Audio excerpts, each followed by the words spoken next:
Kamusta? Mabuti?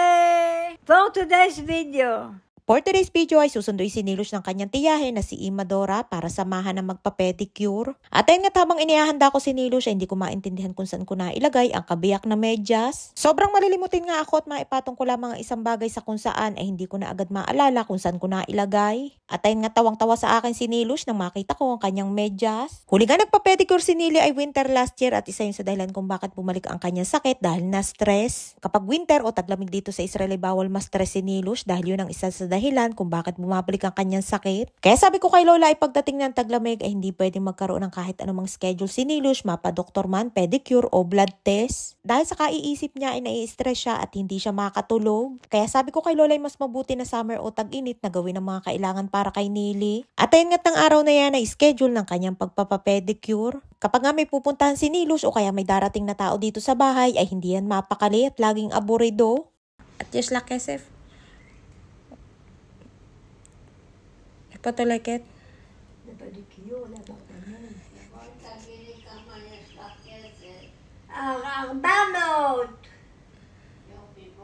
Ay nga't nang tinanong ko kung saan siya pupunta ay magpapapedicure daw siya at tinanong nga din ni Lola kung magkano ang kanyang pera. Sabi niya ay mayroon siyang 400 o nasa mahigit 6,000 pesos sa pera natin sa Pinas. Pambayad niya sa taxi at sa pagpapapedicure at syempre extra money din kung sakali na kailanganin niya. Ay nga tinawag ni Lola si Nilush at ipakita daw sa kanya kung magkano ang pera sa wallet. Nakakatuwa nga ang mga matatanda dito sa Israel na kahit matanda na sila ay mayroon silang sariling pera. At yung iba nga ay sa halip ng mga anak ang magbigay sa kanila ay sila pa yung nagbibigay. Katulad ni Lola na kapag pumupunta dito yung kanyang anak na lalaki ay minsan ay binibigyan niya din ng pera pati ang kanyang mga apo. Ay nga't kinakantahan pa ako ni Nilush at bago nga umalis ay pinagkape at tinapay ko muna para hindi magutom.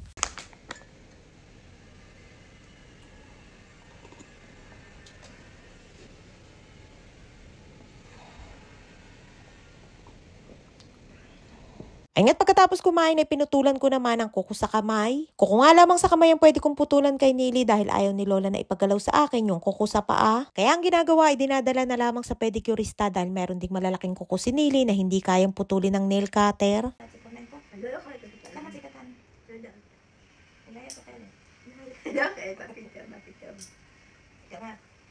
At habang pinuputulan ko nga ng kuko ay sabi ko bakit maliit na yung kanyang isang kuko ay hindi niya daw alam. At biniro ko nga at sabi ko baka kinakain niya ang kanyang kuko kaya maliit na o pudpud na. At natawa nga si Nilush at ang sabi hindi niya daw kinakain. Ay nga't ready na si Nilush, outfit check, ang Disney princess na laging nakapink. For the go na nga si Nilush at pagbukas ko ng pinto ay madami na naman bisita si Lola ng mga bayarin. Meron kaming mailbox sa baba pero dahil hindi naman ako laging lumalabas ay si Aling Esther na lamang ang kumukuha at inilalagay niya dyan. Ihatid ko na nga niyan si Nilush sa baba dahil on the way na si Imadora at ang kanyang caregiver sakay ng taxi para sunduin si Nilush. May nagtanong nga dati na nasaan na daw yung dating caregiver ni Nilush na sinasamahan siya kapag lumalabas. Napatigil nga yun nung bumalik ang sakit ni Nili nung winter. Hindi nga pwede si Nili ng ganong setup na may hinihintay siya na tao na aaborido siya at nag-aalala na baka hindi na dumating. At kapag may schedule nga siya ng paglabas ay hindi din siya makatulog sa gabi. Kaya kami na lamang din na nagtutulungan kapag kailangan ni Nilush na lumabas. Kapag gusto niyang pumunta ng tindahan at may gusto siyang bilhin ay ako sumasama sa kanya. Kapag naman sa pedicure ay si Imadora at kapag kailangan pumunta ng doktor ay si Rapi naman ang kanyang kasama. Pagdating nga namin dyan sa babae wala pa sila at naghintay pa kami ng ilang minuto. Mainipin nga din si Nilet kahit nga wala pa ay gusto na agad makapunta dun sa tabi ng kalsada. Ay nga't nagmamadali nang makitang parating na ang taxi at sabi ko ako muna ang mauna para maibaba ko yung kanyang walker at maalalayan ko siya.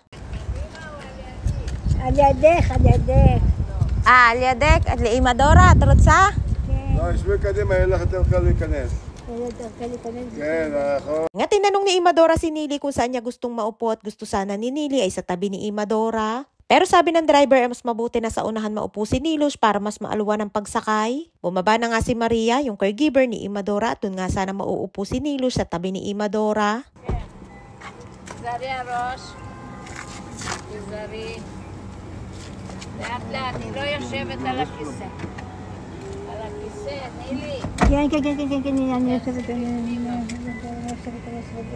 מילה חגורה. Batslaka Nilush! Bye bye Ima!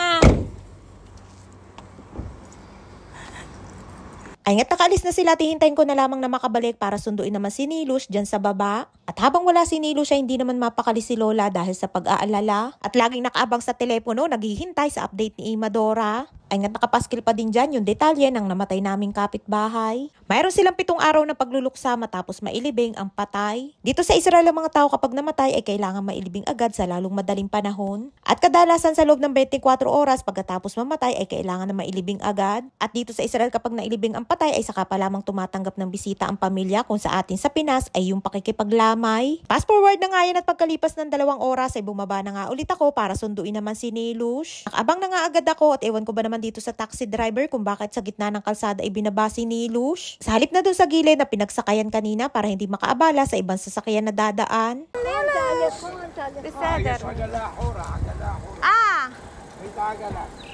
Pega.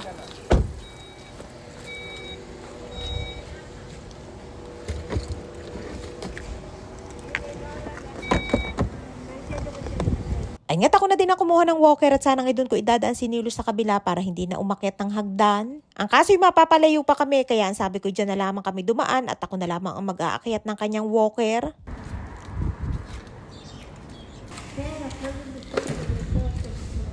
Tiri.